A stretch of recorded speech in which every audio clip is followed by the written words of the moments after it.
আজিৰ এই ভিডিঅ'ত আমি এণ্টনিমছৰ বিষয়ে আলোচনা কৰিম। ইয়াৰ আগত আমি এটা ভিডিঅ'ত এণ্টনিমছ পাৰ্ট 1ৰ বিষয়ে আলোচনা কৰিছিলোঁ, য'ত 20টা শব্দ আৰু তাৰ অপশ্যনৰ সৈতে আমি অলৰেডি ডিছকাছ কৰিছিলোঁ। এইটো ইয়াৰ ছেকেণ্ড পাৰ্ট। আহক আৰম্ভ কৰোঁ। ফাৰ্ষ্ট ৱৰ্ডটো হৈছে জেনিয়েল। অপশ্যনছ আছে ষ্টুপিড, ষ্টিংগি, বুৰিছ আৰু আনকাইণ্ড, আৰু ইয়াৰ এনচাৰ হ'ব আনকাইণ্ড। এণ্টনিম যিহেতু বিপৰীত শব্দ, জেনিয়েলৰ অৰ্থ হৈছে নম্ৰ স্বভাৱৰ। ষ্টুপিড আমি জানো মূৰ্খ বুজায়, ষ্টিংগি মানে কৃপণ, বুৰিছ মানে অভদ্ৰ, আৰু আনকাইণ্ড অদয়ালু বা দয়া নকৰা স্বভাৱৰ কোনোবা মানুহ। সেইবাবে জেনিয়েলৰ এণ্টনিম হৈছে unkind. Next word prevent. Options are protect, block, hinder, induce, আৰু ইয়াৰ এনচাৰ হ'ব ইণ্ডিউচ। কিয়নো প্ৰিভেণ্টৰ অৰ্থ হ'ল প্ৰতিৰোধ কৰা, প্ৰটেক্ট মানে হ'ল সুৰক্ষা, ব্লিক মানে অস্পষ্ট, হাইণ্ডাৰ মানে বাধা, আৰু ইণ্ডিউচ মানে প্ৰেৰণ কৰা। এটাকে প্ৰতিৰোধৰ বিপৰীত শব্দ প্ৰেৰণ কৰা, সেইবাবে প্ৰিভেণ্টৰ antonym induce. Next word is plausible. Options are inplausible, unplausible, implausible, unbelievable, আৰু ডিছপ্লচিবল। প্লচিবলৰ অৰ্থ হৈছে প্ৰশংসনীয়। এতিয়া অপশ্যনছ চাবলৈ গ'লে ইয়াত ইনপ্লচিবল, আনপ্লচিবল, ইমপ্লচিবল আৰু ডিছপ্লচিবল। ইয়াৰ শুদ্ধ উত্তৰ হৈছে ইমপ্লচিবল বা আনবিলিভেবল। কিয়নো প্লচিবল প্ৰশংসনীয় আৰু আনবিলিভেবল বা ইমপ্লচিবল বিশ্বাস কৰিব নোৱাৰা। অৰ্থাৎ কিবা এটা ষ্টেটমেণ্ট, কোনোবা এটা মত বা কোনোবা এটা বিচাৰৰ বিৰুদ্ধে আচৰণ কৰা, সেইটো আমি আনবিলিভেবল বা ইমপ্লচিবল বুলি বুজিম। কিন্তু প্লচিবল কোনোবা এটা ষ্টেটমেণ্ট বা বিচাৰৰ হকে মাত মতা বা প্ৰশংসা কৰা। সেইবাবে ইয়াত আমি প্লচিবলৰ এণ্টনিম ইমপ্লচিবল পাইছোঁ। ইয়াত দিয়া ইনপ্লচিবল, আনপ্লচিবল আৰু ডিছপ্লচিবলৰ কোনো অৰ্থ নাই, কাৰণ এই শব্দকেইটা মৰ্ফলজিকেলি ভুল। অৰ্থাৎ ইয়াত দিয়া ইন, আন আৰু ডিছ এই ছাফিক্সকেইটা ভুল হয়। আমি যদি প্লচিবলৰ এণ্টনিম লিখিব যাওঁ তেনেহ'লে আই এম, ইম ছাফিক্সেশ্যনৰ জৰিয়তে ইয়াৰ অপজিট ৱৰ্ড এণ্টনিমটো বনাব পাৰিম। এটাকে ইনপ্লচিবল, আনপ্লচিবল বা ডিছপ্লচিবলৰ তেনেকৈ কোনো অৰ্থ নাইকিয়া। Next word is frailty. Options are energy, intensity, vehemence আৰু ষ্ট্ৰেংথ। এনচাৰ হ'ব ষ্ট্ৰেংথ, কিয়নো ফ্ৰেইলটি মানে দুৰ্বলতা, এনাৰ্জি মানে শক্তি, ইণ্টেনচিটি তীব্ৰতা, ভেহেমেন্স মানেও তীব্ৰতাই বুজায়, ষ্ট্ৰেংথ মানে শক্তি। এটাকে ফ্ৰেইলটি দুৰ্বলতাৰ opposite word strength. Next word flair. Options are spreading outward, inability, spotlight আৰু টেষ্ট। ইয়াৰ এনচাৰ হ'ব ইনএবিলিটি, কিয়নো ফ্লেয়াৰ মানে হ'ল দক্ষতা, স্প্ৰেডিং আউটৱাৰ্ড মানে বাহিৰলৈ বিয়পি পৰা, ইনএবিলিটি মানে অক্ষমতা, স্পটলাইট নিৰ্দিষ্ট এডোখৰত পোহৰ পেলোৱা, আৰু টেষ্ট মানে সোৱাদ। সেইবাবে ফ্লেয়াৰৰ অপজিট ৱৰ্ড হ'ল ইনএবিলিটি, দক্ষতাৰ অপজিট ৱৰ্ড অক্ষমতা বা অদক্ষ। Next word is collapse. Options are rise, handicap, crash আৰু ক্ৰাম্বল। এনচাৰ হ'ব ৰাইজ, বিকজ কলাপছৰ অৰ্থ হৈছে পতন যোৱা, ৰাইজ মানে উত্থান, হেণ্ডিকেপ প্ৰতিবন্ধকতা, ক্ৰাছ মানে হ'ল ভঙা, আৰু ক্ৰাম্বল মানে হ'ল খণ্ড বিখণ্ড হৈ যোৱা। এটাকে কলাপছ যিহেতু পতন বুজায়, তাৰ অপজিট ৱৰ্ড হ'ব ৰাইজ মানে উত্থান। নেক্সট ৱৰ্ড আমাৰ ওচৰত আছে ডৰমেণ্ট। ডৰমেণ্টৰ অপশ্যনছ দিয়া আছে একিউট, এক্টিভ, এবল আৰু এবলেজ। ইয়াৰ এনচাৰ হ'ব এক্টিভ, কিয়নো ডৰমেণ্টৰ অৰ্থ হৈছে নিষ্ক্ৰিয়, একিউট মানে তীব্ৰ, এক্টিভ মানে সক্ৰিয়, এবল মানে সক্ষম, আৰু এবলেজ মানে জ্বলি উঠা। এটাকে ডৰমেণ্ট যিহেতু নিষ্ক্ৰিয় বুজাইছে, ইয়াৰ অপজিট ৱৰ্ড হ'ব এক্টিভ, অৰ্থাৎ সক্ৰিয়। নেক্সট ৱৰ্ড আমাৰ ওচৰত আছে এনচিয়াছ, আৰু অপশ্যনছ দিয়া আছে ক্ৰাফটি, লাইট, carefree, careless. ইয়াৰ এনচাৰ হ'ব carefree. কিয়নো anxiousৰ অৰ্থ হৈছে উদ্বিগ্ন, crafty মানে কৌশলী, লাইট আমি পাতল বা পোহৰ বুজোঁ, ইয়াত কিন্তু পাতল বুজোৱা হৈছে। carefree মানে নিশ্চিন্ত আৰু careless মানে অসাৱধান। এটাকে উদ্বিগ্নৰ বা উদ্বিগ্নতাৰ অপজিট বা বিপৰীত অৰ্থ বুজোৱা শব্দ হ'ল নিশ্চিন্ত হোৱা। এটাকে এনচিয়াছৰ এণ্টনিম আমাৰ হ'ব carefree. Next word is hazy. Options are plain, light, clear আৰু dull.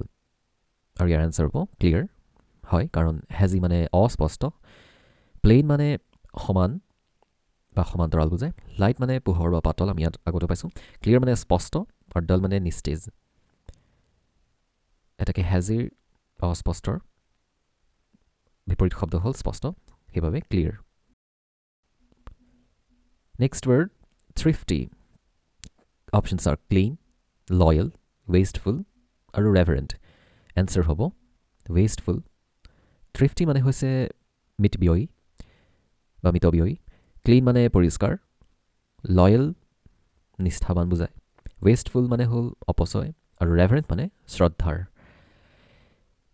এটাকে মিতব্যয়ী, তাৰ বিপৰীত শব্দ হৈছে অপচয় কৰা, সেইবাবে thriftyৰ এণ্টনিম হ'ল wasteful. Next word is collapse. Options are rise, handicap, crash আৰু ক্ৰাম্বল।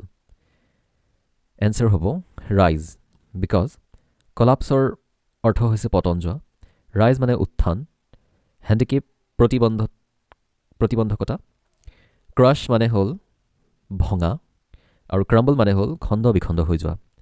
এটাকে কলাপছ যিহেতু পতন বুজায়, তাৰ অপজিট ৱৰ্ড হ'ব। নেক্সট ৱৰ্ড ইজ ইন'ভেট, আৰু ইয়াৰ অপশ্যনছ দিয়া আছে চেল, বাই, ক্ল'জ আৰু কপি।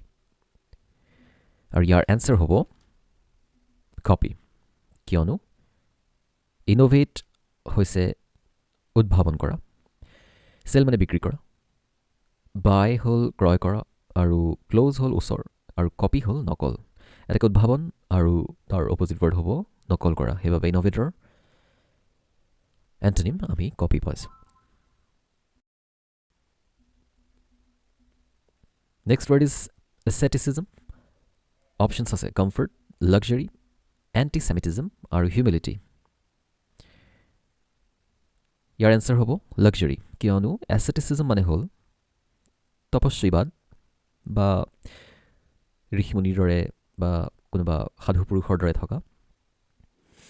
কমফৰ্ট বুজাইছে আৰাম, লাক্সাৰী মানে বিলাসিতা, এণ্টিছেমিটিজম মানে হ'ল ইহুদী বিৰোধী বা ইহুদী ধৰ্ম বিৰোধী, আৰু হিউমিলিটি মানে নম্ৰতা।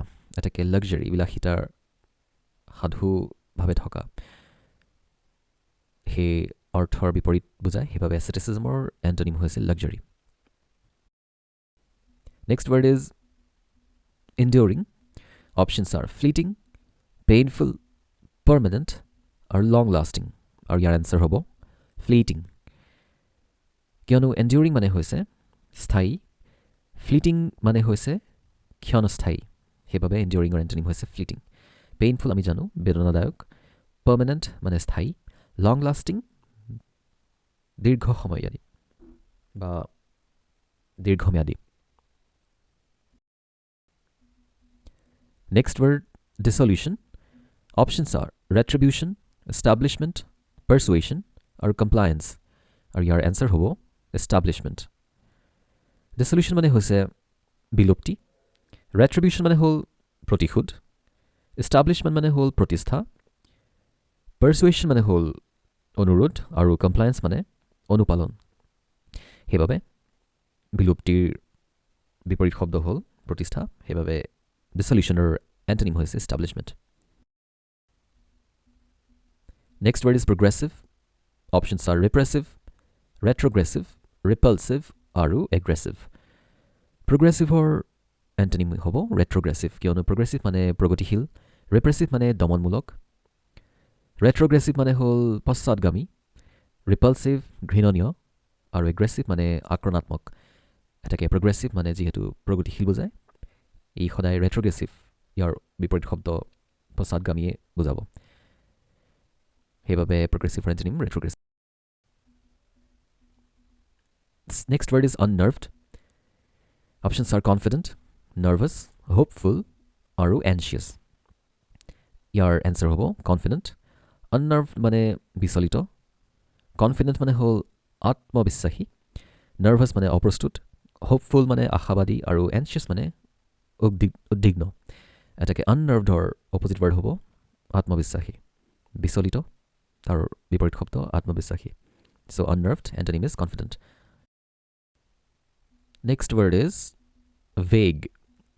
Options are unclear, sharp, precise আৰু একচুৱেল। আৰু এনচাৰ ইজ প্ৰিচাইজ, কিয়নো ভেগ মানে অস্পষ্ট বুজায়, আনক্লিয়াৰো একেই অস্পষ্টই বুজায়, শাৰ্প মানে চোকা, প্ৰিচাইজ মানে সঠিক আৰু একচুৱেল মানে প্ৰকৃত। এটাকে সঠিক আৰু অস্পষ্ট দুইটা বিপৰীত শব্দ হৈছে। চ' ভেগৰ এণ্টনিম হৈছে precise. Next word is harmony. Options are disagreement, melody, confusion আৰু কনকাৰ্ড। ইয়াৰ উত্তৰ হ'ব ডিছএগ্ৰিমেণ্ট, কিয়নো হাৰমনি মানে সম্প্ৰীতি বুজায়, ডিছএগ্ৰিমেণ্ট মানে মত বিবাদ, মেলোডি আমি জানো সুৰ বুজায়, কনফিউজন মানে খেলিমেলি আৰু কনকাৰ্ড মানে চুক্তি। এটাকে হাৰমনি সম্প্ৰীতিৰ বিপৰীত শব্দ সদায় মত বিবাদে বুজাব। এটাকে হাৰমনিৰ এণ্টনিম হৈছে ডিছএগ্ৰিমেণ্ট। আমাৰ last word purposely. Options are half heartedly, timidly, unintentionally আৰু হেজিটেটিংলি। আৰু ইয়াৰ উত্তৰ হ'ব আনইণ্টেনশ্যনেলি, কিয়নো পাৰ্পজলি মানে হৈছে উদ্দেশ্য প্ৰণোদিতভাৱে বা উদ্দেশ্যেৰে কৰা কিবা কাম, আৰু হাফ হাৰ্টেডলি হ'ল আধা হৃদয়েৰে, টিমিডলি মানে সাহসৰ অভাৱেৰে, আনইণ্টেনশ্যনেলি অজানিতে, আৰু হেজিটেটিংলি হ'ল সংকোচভাৱে। এটাকে উদ্দেশ্য প্ৰণোদিতভাৱে বিপৰীত শব্দ হৈছে অজানিতে, সেইবাবে পাৰ্পজলিৰ এণ্টনিম হ'ব আনইণ্টেনশ্যনেলি। এইখিনিতে এটা ইম্পৰ্টেণ্ট ইনফৰ্মেশ্যন দিব খোজোঁ যে আমাৰ যিটো অফিচিয়েল এপ এডুষ্টেশ্যন, সেইটো আপোনালোকে প্লে ষ্ট'ৰৰ পৰা ডাউনলোড কৰিব পাৰিব, নহ'লে আমাৰ এই ভিডিঅ'ৰ ডেছক্ৰিপশ্যনতো লিংক দিয়া আছে, যাৰ জৰিয়তে আপোনালোকে কৰ্চৰ লিংক বা এপ্লিকেশ্যনৰ লিংকটো চাব পাৰিব।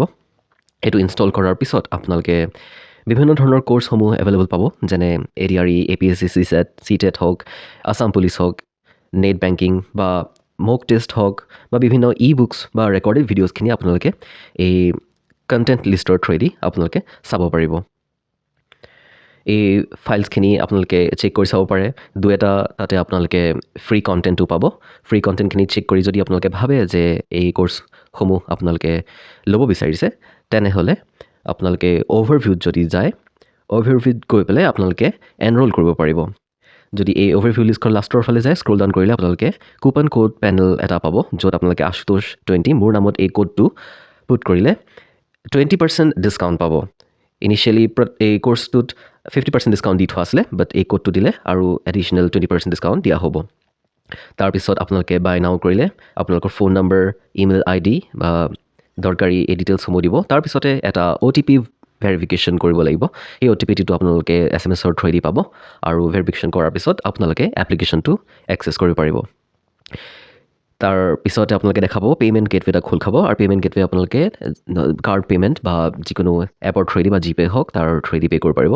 আৰু পে' কৰাৰ পিছত যিটো পে'মেণ্ট হয়, সেই পে'মেণ্টৰ স্ক্ৰীণশ্বটটো এই দিয়া নম্বৰটোত 8404096953 এটা স্ক্ৰীণশ্বট পঠিয়াব। স্ক্ৰীণশ্বটটো পঠিওৱাৰ পিছত আপোনালোকে এপটোৰ এক্সেছ পাব।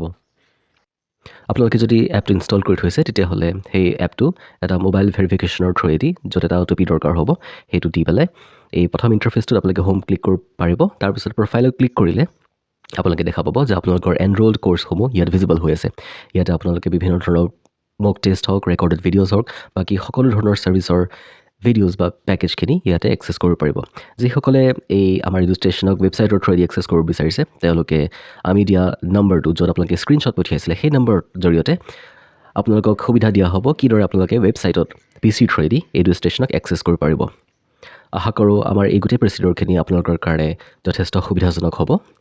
ধন্যবাদ।